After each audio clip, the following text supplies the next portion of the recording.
Chapter 7. The Laughing Tin. When we finished breakfast, the sun was up and it was a warm morning. I sat on the river bank near Runnymede. I thought about King John, who signed the Magna Carta at Runnymede, in 25. What a great moment in English history. I imagined the scene. George came over and said, "When you finish resting and dreaming, please help me wash the dishes and other things." I cleaned the frying pan with some grass and with George's wet shirt. Later on, we went to Magna Carta Island. We saw the stone where the Magna Carta was signed. In this area, King Henry VIII met with his sweetheart, Anne Boleyn. I am certain that King Henry VIII met Anne Boleyn in several other places, too. We continued slowly up the river, and stopped for lunch near Monkey Island. We had cold meat for lunch. "Where's the mustard?" I asked. "The mustard," Harris said. We had forgotten to bring the mustard. At that moment, we all wanted mustard more than anything in the world. "How boring life is without mustard," said George. We ate our cold meat in silence. We thought about the happy days of childhood when there was lots of mustard on the table. The adult world can be a cruel place. All three of us loved tinned fruit. George brought out a tin of pineapple. This was perfect to make us forget the mustard. We felt that life was smiling at us again.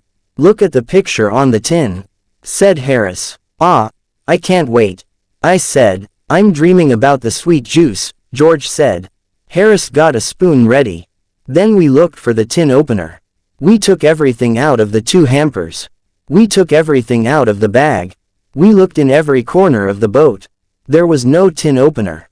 Harris tried to open the tin with a little knife, and he cut himself. George tried to open it with a pair of scissors.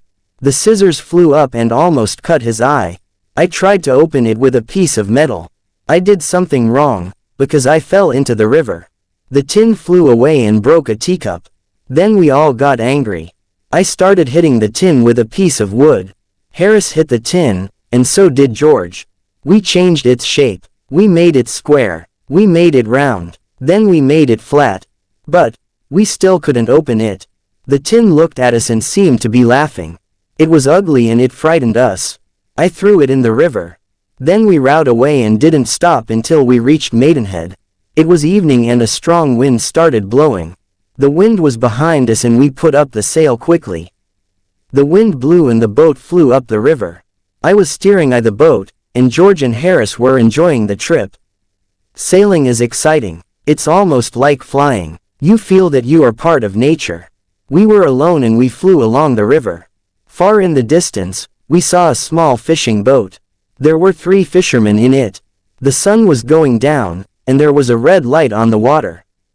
The river seemed magic. It was like a dream. We felt that we were sailing into a strange land. We did not sail into a strange land. We sailed straight into the fishing boat with the 3 old fishermen. At first, we didn't know what was happening. But when we heard the bad words that came from the other boat, we knew we were near people. We also knew that those people were not happy. The 3 old fishermen fell off their seats. There were fish all over them. They slowly tried to get up. As they did this, they cursed us. They didn't curse us with common curses. They used long, special curses.